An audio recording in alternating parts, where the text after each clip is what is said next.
The last time we were together, we were working on equations that had squared terms and square roots. We are going to pursue square roots a little bit more today and find some other kind of fun things you can do with square roots and other kind of roots that are not necessarily square roots. All right, so some of these are going to be so easy, you ought to be able to do them mentally. Square root of 144, if you don't know what that is, you can punch it into a calculator, but it's going to be 12 because 12 times 12 is 144. And remember what I said the last time we were together about this sign. This is called the radical sign for the square root of 144. This means the positive answer. The positive answer. And let's remember a couple of things we talked about with regards to square roots. The square root sign of 144 means the positive 12, okay? Even though if you have x squared is equal to 144, you need to take the square roots of both sides, and you're going to get 12 or negative 12 because you want the positive square root and the negative square root, okay? Now, the other thing you have to remember about square roots is you cannot take the square root of a negative. There is no answer for this problem because no number in the real number system that we're working in, no number times itself will give you a negative answer. You can't get a negative. So there's a couple of things you need to remember. The root sign is always positive, and you can't take the square root of a negative. And if you're solving an equation, you need both of them, the positive and the negative. All right, how about if it's not a number? How about if it's an x squared and a y squared?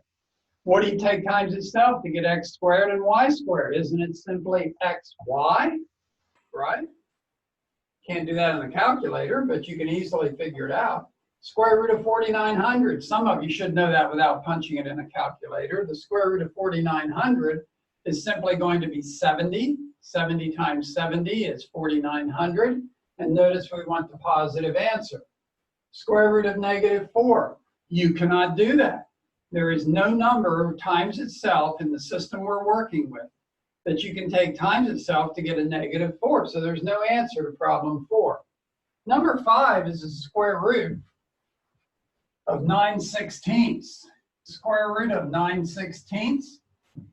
If it's division or multiplication, you can take the square root of each one, okay? The square root of 9 and the square root of 16 would be 3 and 4. And notice we want the positive square root. Now, once again, let me comment on that. It's got to be division or multiplication. Addition does not work, okay? Like, for instance, if you had the square root of 9 plus 16, okay, square root of 9 plus 16 is 25. The square root of 25 is 5. But if you try taking the square root of each one, you get 3 and 4, and that does not add up to 5, okay? So it's just like the rules for exponents we talked about. When you want to take an exponent in, you can only do it if it's multiplication or division, because in an exponent, actually, this is a little bit beyond the scope of this course. A square root is an exponent. A square root is an exponent of a half, all right? We're not going to get into fractional exponents, but a square root is an exponent. All right. How about this big ugly one? The square root of 36 is 6.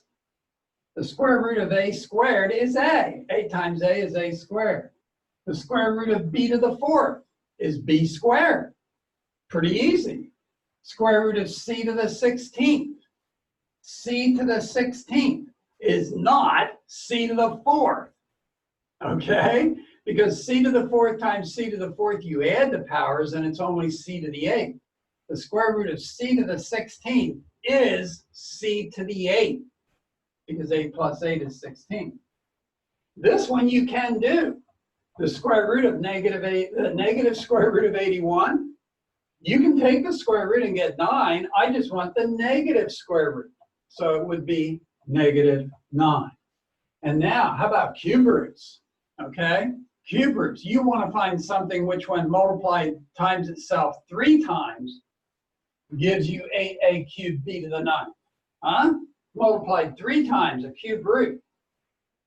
2 times 2 is 4, times 2 is 8.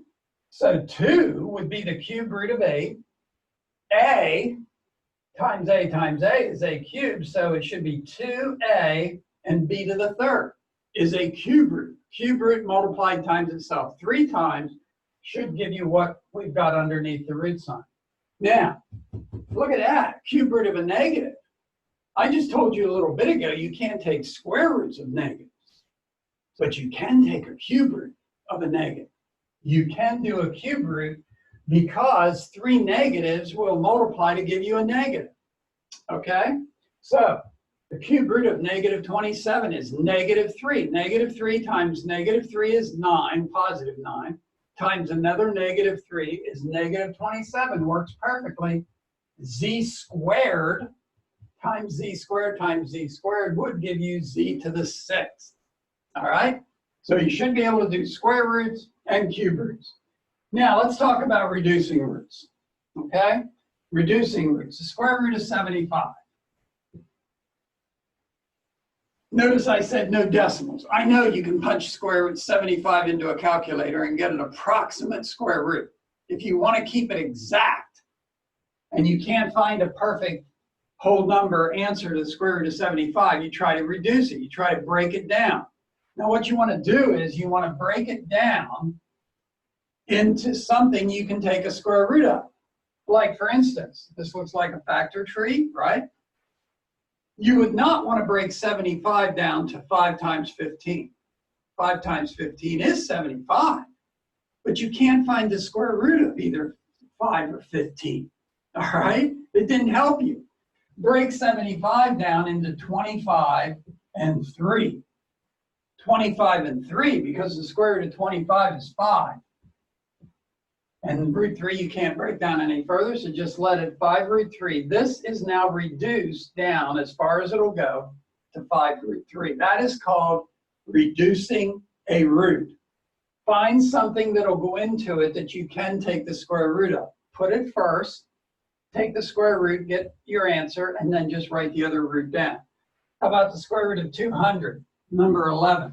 Square root of 200. You could use 25 and 8. You could use 25 times 8 is 200. But the 8 then you'd have to break down further. It's like going back to 4th and 5th grade. Remember when you were reducing fractions? Like for instance, 20 over 28. Suppose you're reducing fractions. And you say, well, I'm going to take 2 into the top and the bottom. Well, that's fine. You can take 2 into the top and the bottom. You're going to get 10 over 14. And then you're going to have to do it again. You're going to have to take 2 into the top and the bottom. It would have been a little helpful if you'd have taken 4 into the top and the bottom right away. It only takes you 1 step. It's the same thing here. Try to find the biggest number that'll go into 200 you can take the square root of. Okay? And it is 100 times the square root of 2. Square root of 100 is 10. And just write the root 2 down, and you have reduced that down to 10 root 2. It's called reducing roots. All right, a couple more. How about number 12?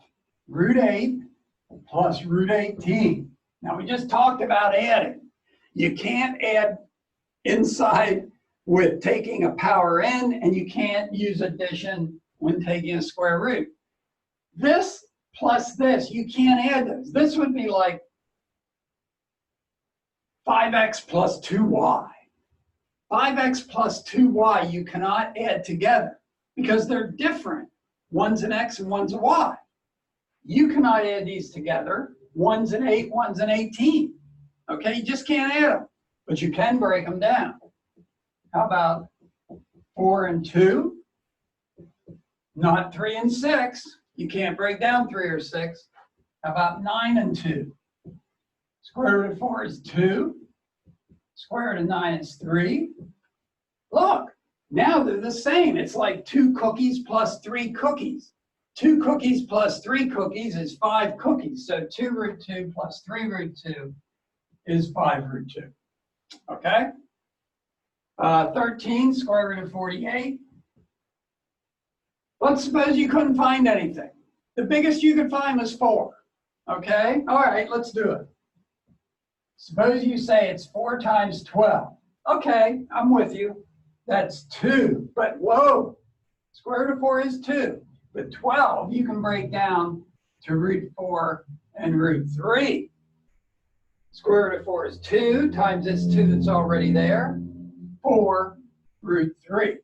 What would have been the best factor way back up here in the beginning? 16. 16 times 3 is 48. That would have been the best one, but it doesn't matter. You still got the same answer. It just took a bit longer. Okay? All right. Let's talk about one of the most famous theorems in all of algebra. How about the Pythagorean theorem? Okay? Pythagorean theorem says that if you know 2 sides of a right triangle, number 14, the 2 legs are 5 and 12. The hypotenuse is the slanted longer side. The Pythagorean theorem is named after a Greek mathematician named Pythagoras. Although, to be honest with you, I don't think he really even was the first to come up with the Pythagorean theorem. The Chinese knew about it. The Egyptians knew about this theorem. The Indians knew about this theorem, okay? But the credit is given to Pythagoras, all right? And the Pythagorean theorem says a squared plus b squared equals c squared, where a and b are the 2 legs. C is always the hypotenuse. So in this particular problem, I have 5 squared plus 12 squared equals c squared. 25 plus 144 is 169 is c squared. So you want to take the square root of 169. Now in an equation like this, remember there's always 2 answers, the positive square root and the negative square root. But because it's the side of a triangle, we'll toss out the negative square root. Take the square root of 169, the answer is 13. The missing side is 13. Let's do another one. How about 15? The hypotenuse of a right triangle is 20. Hypotenuse now is 20, and one of the legs is 10. We want to find the other leg. This time, and I don't care if you make the 10 A or B, it doesn't matter. But the C is always the longer slanted side. So I have 10 squared plus B squared equals 20 squared. 10 squared is 100, 20 squared is 400. Subtract 100 from 400. I get 300, and I want the square root of 300, which I think is, yes, answer 17.32. You can find the missing side of a right triangle. How about number 16? The side of a square is 5 inches. If each side of a square is 5, can you find the length of a diagonal? Sure. You can do Pythagorean theorem because that's a right angle in there. You do 5 squared plus 5 squared. 25 plus 25 is 50. So 50 equals c squared. Take the square root. And we want to get 7.07 is the length of a diagonal of a square if each side is 5. Okay? Pretty cool stuff, huh? A train travels 60 miles an hour east for 3 hours. So here's the starting point of the train. 60 miles per hour for 3 hours. The train would travel 180 miles. Are you with me? 60 miles an hour for 3 hours. Then travels 70 miles per hour north. North is this way for 2 hours. 70 miles per hour for 2 hours would be 140 miles. Find the distance the train is from its starting point as the crow flies, means coming straight down like that. So it's Pythagorean theorem, a squared plus b squared, 180 squared plus 140 squared is c squared. So I have 180 squared plus 140 squared equals, so I get c squared is 52,000. So I want the square root of that. And I get the distance as the crow flies is 228 miles. Okay? 0.04. Everybody with me? Pythagorean theorem. Using square roots. All right, some more on roots. Let's do some more root problems.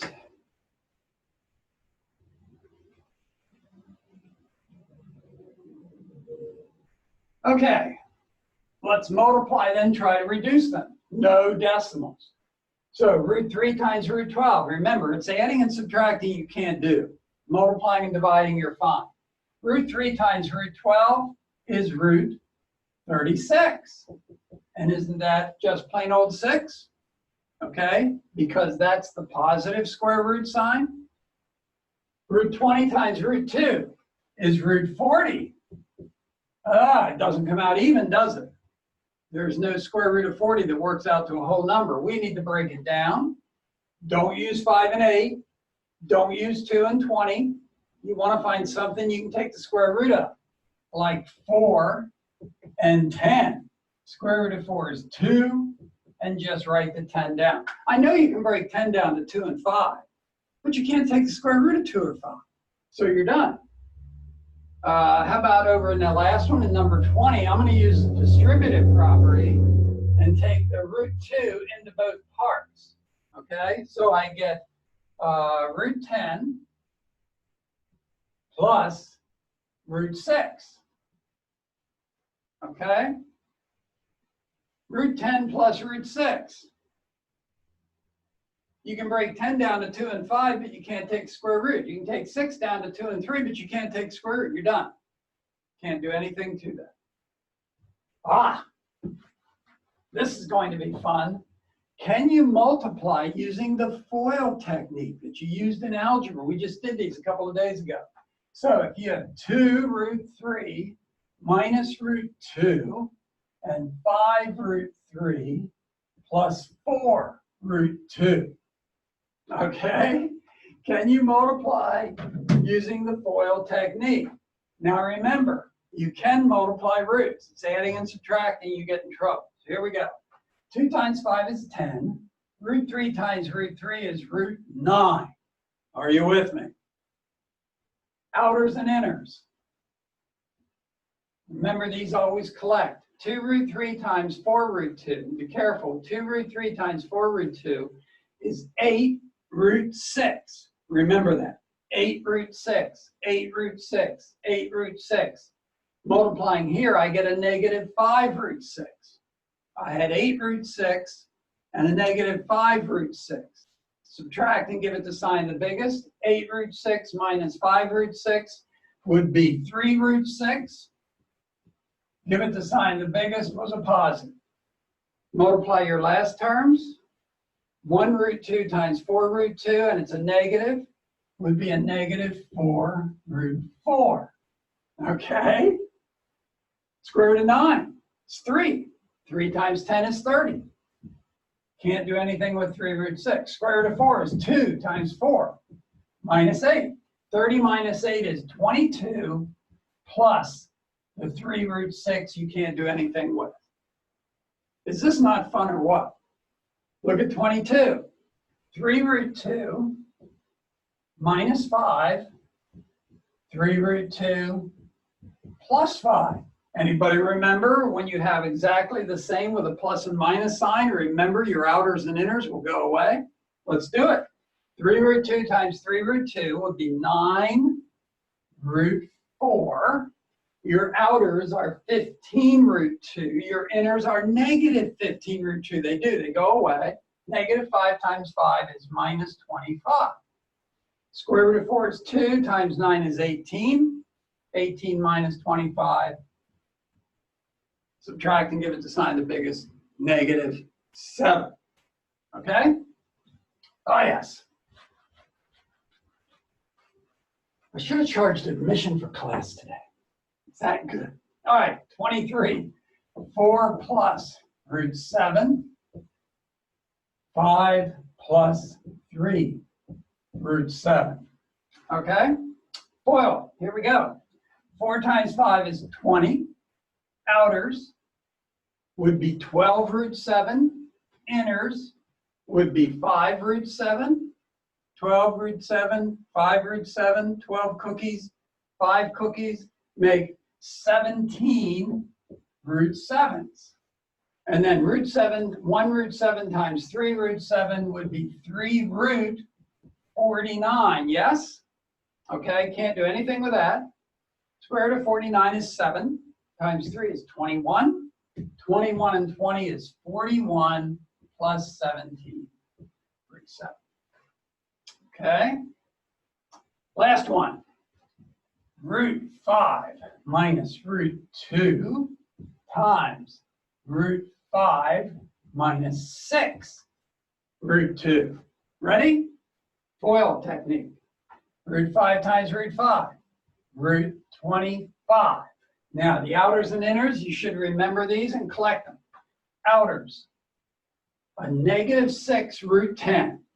Negative 6 root 10, negative 6 root 10, negative 6 root 10, negative 1 root 10. So a negative 6 root 10 and a negative 1 root 10 makes a negative 7 root 10. And then multiply 2 negatives is a positive 6 root 4. Yeah? Okay, square root of 25 is 5. Square root of 4 is 2 times 6 is 12. So 12 plus 5 is 17. Then just copy that down. You can't do anything with it. Minus 7 root 10. Okay? So today, all kinds of fun with square roots, Pythagorean theorem, and using the FOIL technique on these problems. Lots and lots of fun.